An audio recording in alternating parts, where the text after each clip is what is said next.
The Barbary Pirates, the pirates that terrorized the Mediterranean world and beyond for several centuries, and made the pirates in the Caribbean look like children in comparison with regards to their impact and the fear they caused along the coasts of Europe, among the Christians that were ever afraid of these Muslim slave raiders and pirates. And this video will be an introduction to these Barbary pirates, what they were and what they were not. And as for these pirates, they mostly were not outlaws, but rather professional fleets, often flying flags under various political entities along the North African coast. Privateers rather than outlaw pirates that were doing raids as part of various campaigns and policies made by various political entities. Various entities because these groups that were called the Barbary Pirates were not united, and were in fact often in conflict with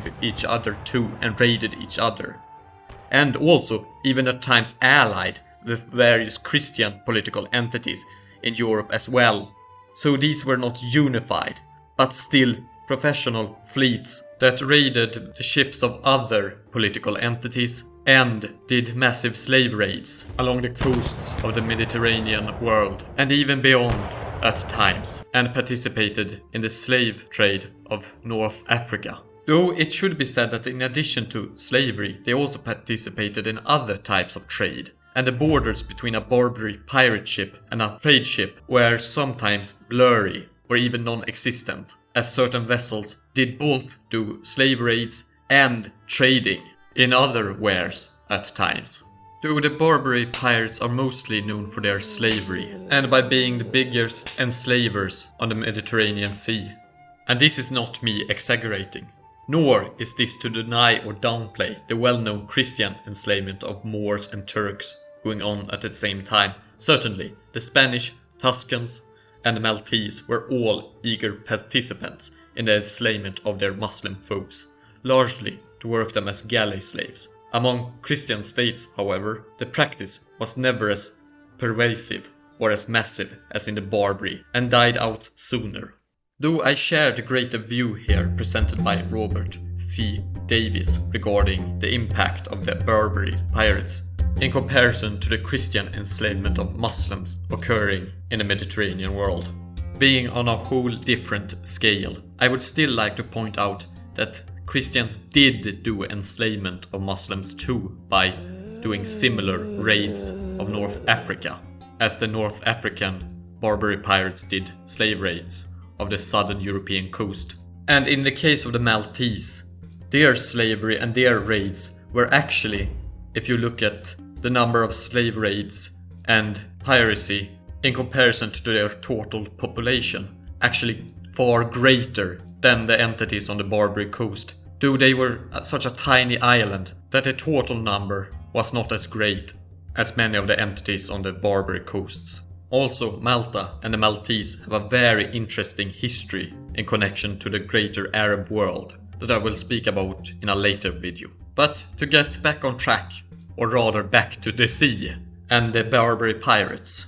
And I mentioned Christian slavery and piracy because I wanted to point out that the Muslim Berber pirates were not unique. They simply did the same thing, but on a greater scale. And part of the reason as for why they did it on a greater scale was because they started earlier and their piracy lasted for a longer time. Though we mostly associate the Barbary pirates with the 16th century onwards, after they had increased the number of their slave raids. The matter of the fact is that the earliest example of Barbary piracy could be said to be the Arabic Islamic sea raids into North Africa in the 7th century under the Umayyads, under Muawiyah, the first of the Umayyad caliphs, who was actually the first caliph to really begin focusing upon building a navy in order to conduct raids by the sea on the Eastern Roman Empire's territories on the Anatolian Peninsula, Greece, and in Italy. And the Umayyad fleets would also support the invasions of the Iberian Peninsula that would then fall under Muslim dominion and be henceforth called Al-Andalus for a very long time. From 711 to 1492, Muslim rule would last on the Iberian Peninsula, a rule that was started by an invasion from the sea by the Umayyad Caliphate, a political entity that just about a century later would begin to fragment, and North Africa would be divided by various smaller Muslim political entities. But raids and invasions coming from these various entities would still continue, as the political entities along the European coasts in these early periods of the Middle Ages were badly organized and usually easy targets for raids and sometimes full-scale invasions, such as in the case of Sicily and southern Italy in 827 that heralded Muslim rule that lasted in Sicily and Malta until 1091, when the Christian Normans would come and take over those islands. And you also see during the 11th century to the 14th century a general weakening and lessening of the number of slave raids and pirate raids in the Mediterranean world coming from the North African coast, as the Christian entities in southern Europe in the Mediterranean are becoming stronger and more able to repel slave raids and invasions. This would, however, not be the end of the piracy coming from the North African coast, as indeed there would be an increase in the 15th century with the fall of Al-Andalus, with the fall of the Granada Emirate, ending Islamic rule on the Iberian Peninsula, and through this fall it would result in an exodus of Muslims fleeing persecution by the Christians, and these would take up piracy as a way of life and as a way to get revenge on the Christians that had conquered their former homeland. For example, the pirate queen Afiya al-Hurra was one of these people fleeing the Iberian Peninsula. I made a video about her, but she is just one example of many.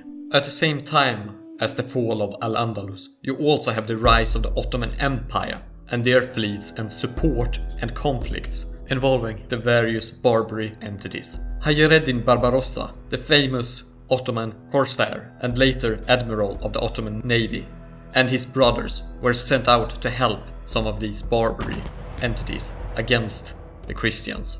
And they also captured Algiers from the Spaniards and eventually assumed control over the city and surrounding region, using it as a base of operation. It should also be clarified that the Ottomans did not only have friendly relations with the Barbary entities. You also have, for example, conflicts against the Ottomans by various Barbary entities as well.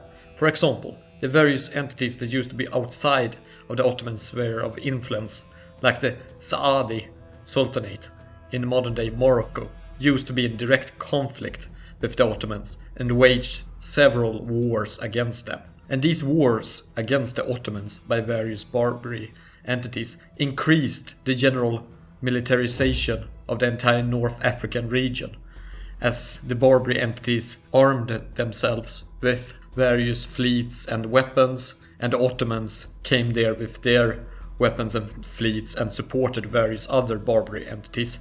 And thus, this increase in militarization increased also their capability and capacity for doing pirate raids, and thus piracy also increased coming from North Africa, as these large Barbary pirate fleets attacked all over the Mediterranean coasts and also outside of it, and unquestionably several centuries of the psychological trauma of enslavement or its threat left their mark on the culture of the Christian Mediterranean. Giuseppe Bonafini has somewhat melodramatically dubbed the Mediterranean of this era the Sea of Fear, but it is indeed quite likely that for those who had to make their living on it, the constant fear of corsair capture produced a genuine stress that could only be leavened with piety and fatalism. And as I mentioned before, the Barbary pirates even attacked outside of the Mediterranean Sea, to the North Atlantic, even going so far as attacking Iceland and the British Isles and taking slaves and prisoners from there. Millions of European slaves from both the Mediterranean and from the North Atlantic were taken slaves, truly enormous amounts of slaves. And Father Peredan, a redemptionist priest writing in 1637, thought that up to 1 million Europeans had been enslaved in North Africa between 1530 and 1640, while in June 1624 the English Parliament debated the ransoms to be paid for 1,500 of James I's subjects across North Africa. And a further 3,000 British seamen petitioned the House of Commons in 1640 to deliver them from the hunger and torture they were suffering in Algiers.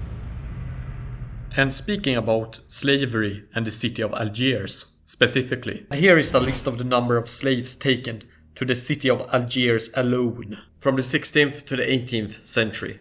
And these are hundreds of thousands of slaves taken to one city alone. And it should be mentioned too that these numbers of slaves aren't the only slaves that were taken, as not all slaves were recorded in various documents and manuscripts. And also there does exist gaps in the documentations for certain years, where probably they did take slaves, but the documents have been lost about these recorded slave imports. Another fact about these slaves is that they probably were not all Europeans either, or Christians, as various Barbary entities and factions were known to take slaves from each other, despite the fact that in theory, in Islamic jurisprudence, it was forbidden to enslave other fellow Muslims. In practice, well, it was done a lot, either with the excuse that the ones being enslaved weren't true Muslims, or the enslavement of Muslims was done clandestinely through claims of these slaves actually being Christians, taken from across the Mediterranean Sea, rather than being neighbors taken in war between the various factions on the North African coast. Because we would be able to check it out and confirm this, and we would be interested in doing this checking if it was for their monetary gain, to actually have these slaves. Also, some slaves were imported slaves from further down south in Africa. Yet, regarding these numbers for Algiers alone, the majority of the people enslaved there were European Christians. And this was just Algiers. The entire Barbary slave trade of Europeans was far larger, as the slave trade and slave raids were done from cities and political entities all over the North African coast. And the piracy and slave raids and slave trading of Europeans influenced the culture and politics of the European entities that existed along the Mediterranean coasts. Towns along the Mediterranean coast were changed in order to better resist attacks, and almost always fortified to resist quick raids. And counterfleets and organizations, such as the Sovereign Military Order of Malta, more or less only existed to combat the piracy of the Barbary Pirates, and the coats of arms of several towns and regions along the Mediterranean coasts have the cut-off heads of Barbary pirates as a sign of defiance against them, or as a memory of their victories against them, as the various Barbary fleets were formidable enemies to the Europeans and their fleets.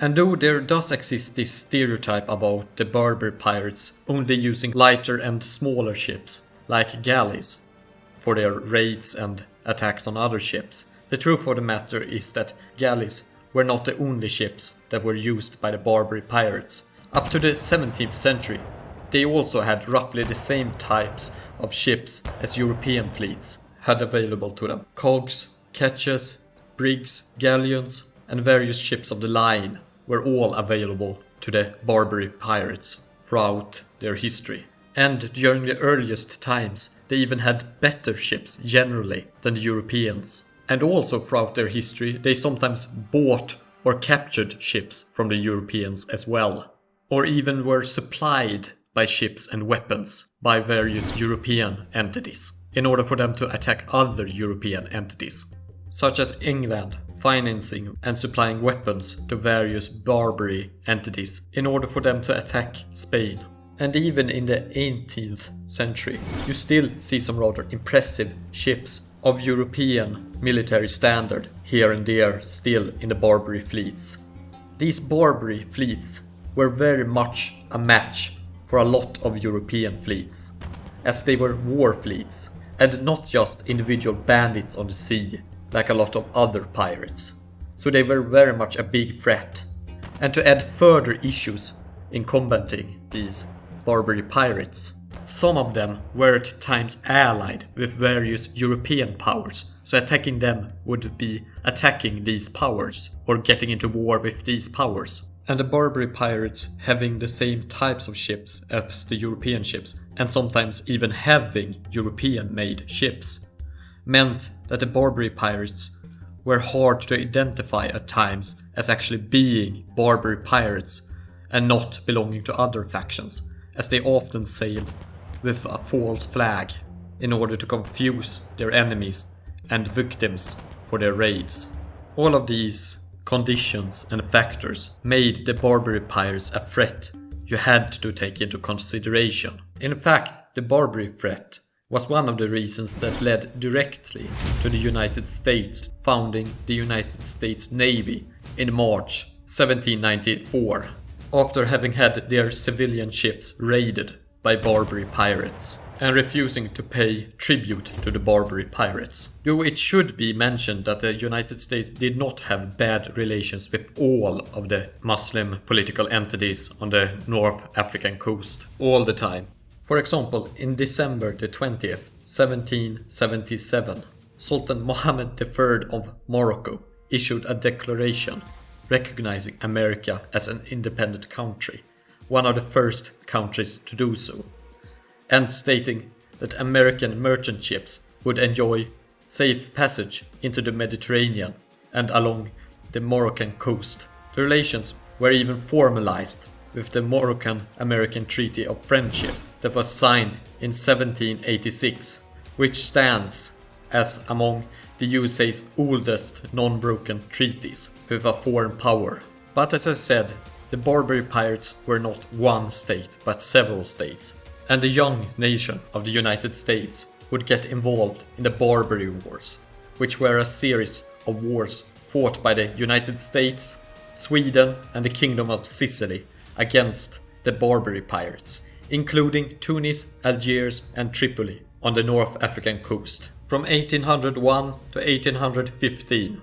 Yes, Sweden was involved in these wars. Actually, on the subject of Sweden during the 17th to the 19th centuries, despite Sweden having very good relations and even alliances with the Ottomans, or even because Sweden had good relations and alliances with the Ottomans, and as an attack on the Ottomans by proxy. Some of the entities on the Barbary coast did target Swedish ships, and this caused a lot of headache for both Swedish diplomats and for their Ottoman counterparts that tried to explain that they did not have control over these entities and their activities. And the Swedish involvement in the Barbary Wars of the early 19th century was just the final chapter of a long history of conflicts between the Swedish Navy and various Barbary pirate entities.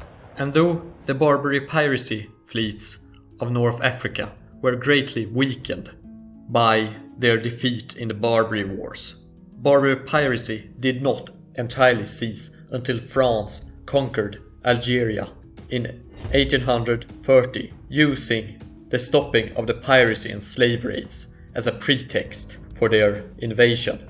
Though they probably had other reasons too, as North Africa is very resource rich in both minerals and in rich farmland. I've even made a video about the farming quality and its historical significance in a previous video. Check it out, by the way. As it also explains why the Barbary pirates had such a need to take slaves. Hint, it involved the farmland. But in any case, France, having conquered Algiers, finished the long history of Barbary piracy and slave raids on the European coasts, and turned the once subjugators into the subjugated. As a short introduction, this was the history of the Barbary pirates, the North African privateers that brought terror into the hearts of the coastal living Christian Europeans. A history that arguably stretched over 1,000 years, and a history which I've only scratched the surface of, and those various actors and entities I plan to make many future videos about. But as for now, I will only ask you to please give comments, ask questions, and leave a like. Please do subscribe as it would help the channel spread awareness about the humanities. اشتركوا بالقناة من فضلكم.